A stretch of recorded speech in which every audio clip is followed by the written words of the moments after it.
ni memang sebenarnya itu satu fitnah. Lepas tu dia cakap elok, sebenarnya tuan-tuan dan puan, saya confirm saya memang fully vaccinated. Saya dah ambil 2 dos dan dos penggalak. Okey, ada bukti-buktinya. Memang ada sedikit masalah pada laman web tersebut. In other news, today, of course, you all heard by now that I'm actually unvaccinated, and the person standing next to me is the Grand Master of the Freemason Lodge of the world, not the Director General of Health. And if you believe that, you must be really stupid. And if you believe that, you must be really stupid. And if you believe that, you must be really stupid. And if you believe that, you must be really stupid. Assalamualaikum warahmatullahi wabarakatuh. Salam sejahtera, salam ceria diucapkan kepada anda semua. If you believe that, you are stupid. Wah, ini level menteri kita sekarang Satu dunia kalau tengok ni memalukan nampak kat situ. Okay, jadi macam inilah ceritanya. Sedia maklumlah, ramai yang dah tahu bahawa ada pihak ataupun beberapa kelompok netizen yang mempertikaikan status vaksinasi KJ inilah. Okey. Jadi kalau dia cakap dia balas dengan cara itu, maknanya saya teringat yang KJ pernah katanya kenyataan menolak Macam itulah saya dengar Kalau silap minta maaf menolak gelaran Datuk ke Tan Sri ke contohlah sebenarnya tak payah menolak pun sebab tak layak pun tak payah bagi pangkat Datuk ni sebab mulut macam itulah Jadi ini sound tepat saya lah. Saya tak tahu video saya ni sampai ke telinga dia ke tidak, sampai ke mata dia ke tidak untuk menonton. Tapi terpulanglah kalau nak tag dia apa semua. Sebab sekarang ni kita tak payah nak pakai fake account. Kita negara demokrasi, berhak bersuara dan meluahkan pendapat kita. Okey. Jadi kat sini sebenarnya saya nak bagi sedikit panduan lah. Okey, nasihat ke tak, saya bukan orang hebat-hebat dah tapi sedikit panduan yang saya yakin ia berguna kalau kita nak berucap di hadapan halayak, sidang media, sidang video, sidang apa semualah. Okey. Buatlah yang elok, jaga budi bahasa. Tengok level kita lah, level menteri.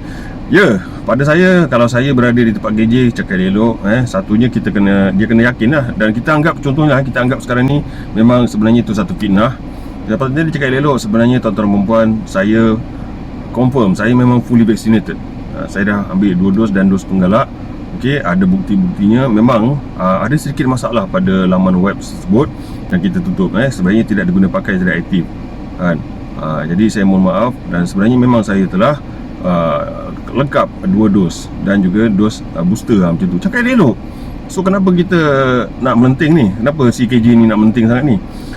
Kita pernah dengar berani kerana benar perumpamaan ke peribahasa perumpamaan itulah, berani kerana benar. Tapi ada satu lagi, iaitu marah kerana salah. Jadi kita takut yang dia ni, KJ ni, kau ni marah sebab salah ke, sebab bersalah, sebab menipu ke apa sebagainya. So sebagai tak boleh lah macam tu. Okey. Jadi kat sini dia dalam dunia politik ni sebenarnya kita tak sama. Kita kena faham Contoh, saya nak bagi contoh baru-baru ni JDT tewas dengan Kuala Lumpur bola sepak. Okey, ramailah haters JDT ni yang meraihkan kekalahan JDT. Okey, tapi yang haters ni dia mewakili negeri mana? Negeri yang dah tentunya tak masuk final pun. So at least JDT masuk final. Tetapi nak jawab panjang lebar tentang perbalahan penyokong JDT dan juga penyokong haters JDT bukannya penyokong KL, haters JDT. Sampai ada yang satu budak tu nak lari bogil ke apa ke. Okey, tapi saya paling suka jawapan TMJ Tengku Malaka Johor. Okey, dia kata nak kata pun katalah apa pun, dia tetap tetap kerabat diraja esok harinya. Macam mana sekalipun dia tetap kerabat diraja. Berbanding dengan anda KJ, engkau lah kau pun main aku, kau hilang kau sebab kau punya level pun dah level Maki Hamun ni. Okey. Jadi kau sebagai ahli politik, okey, jadi kau tak boleh keluarkan satu kenyataan seperti kerabat diraja. Kau tak boleh keluarkan satu kenyataan saya tetap menteri sampai kiamat, sampai bila-bila. Tak. Menteri ni apa semua, YB ke apa ke, ini adalah satu jawatan yang ditentukan melalui demokrasi pilihan raya. Jadi aku tak faham lah kalau tiba-tiba dengan perangai-perangai menteri YB ke apa ke yang viral masa banjir ni lagi. Dan terbaru perangai KJ ni lah. Okey, masih lagi rakyat ataupun netizen atau rakyat masih nak mengundi. Sebab apa? Politik sekarang dia tak macam dulu. Dulu orang mengundi calon politik tu kerana dia berada di parti mana, parti politik mana. Tapi sekarang orang dah celik mata. Sebab apa? Orang akan pilih calon nak pilih tu tengok calon, bukan tengok parti politik mana. Betul tak? Okey. Sebab aku ada kat Selangor ni sejak Selangor ni di bawah pembangkang kita pun terkejut juga macam mana boleh jadi negeri pembangkang. Okey. Bermula dengan Pakatan Rakyat dulu kan. Okey.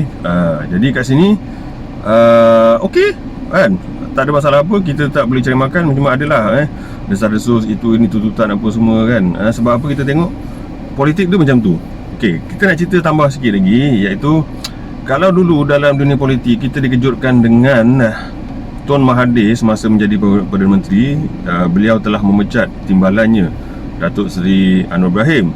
Okey, kemudian disusuli dengan satu lagi kejutan Perdana Menteri Datuk Seri Haji Najib, okey, yang telah memecat juga timbalan Perdana Menterinya, iaitu timbalannya iaitu Tan Sri Muhyiddin Yassin.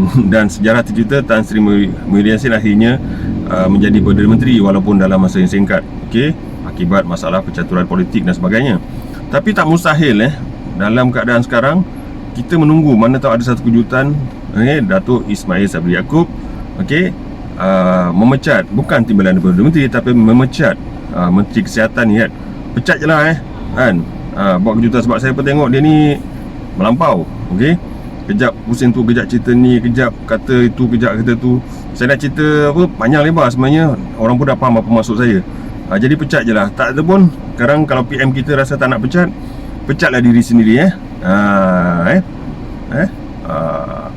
Ui, berani ke? Alah, ini kita sembang-sembang kosong lah. Saya rasa benda ni pun orang dah tak risau dah kan. Kalau dulu kalau kita nak keluarkan sebarang kenyataan, kita kena lapik-lapik. Sekarang tak. Ini demokrasi, ini hak kita. Saya pun bukan maki hamun ke apa, tak ada. Okey, tapi hampir-hampir nak maki hamun ni rasanya ni kan, sebab tak boleh tahan. Bagaimana sebelum sebagai penutup, saya ingin ulas di sini sebagai penutup. Kalau KJ dia boleh kata siapa yang percaya tentang tuduhan dia tak lengkap vaksin adalah stupid. Okey, sama ada saya nak percaya atau tidak, okey, tapi saya tetap percaya yang bahawanya KJ ni sebenarnya yang stupid adalah KJ lah. Engkau yang stupid KJ kan. Sebagai menteri bukan level engkau, bukan caranya engkau cakap macam ni.